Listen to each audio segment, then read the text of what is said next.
સ્વામી બાપા જીવન પ્રાણ. સંતો અને સત્સંગી બંધુઓ, જો આજે આપણે ભગવાન સ્વામિનારાયણના બાપાશ્રી તેમની દિવ્ય સભામાં સૌ કોઈને બેસવાનું મળ્યું છે તે આપણા મોટા ભાગ્ય છે. ભગવાન સ્વામિનારાયણ અને બાપાશ્રી સૌ પોતાના વાલસા બાળકોને ખૂબ પ્રેમપૂર્વક જય સ્વામિનારાયણ પાઠવે છે. જો ભાઈ ભગવાનને બાપાશ્રી જય સ્વામિનારાયણ કહે છે, આવા જય સ્વામિનારાયણ ઢીલા ઢીલા ના કહેવા જોઈએ.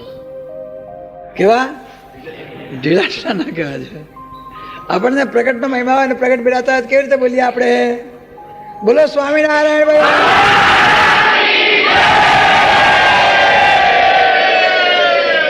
વાહ વાહ વાહ. હવે સ્વામી બાપા જીવન પ્રાણ. સ્વામી બાપા જીવન પ્રાણ.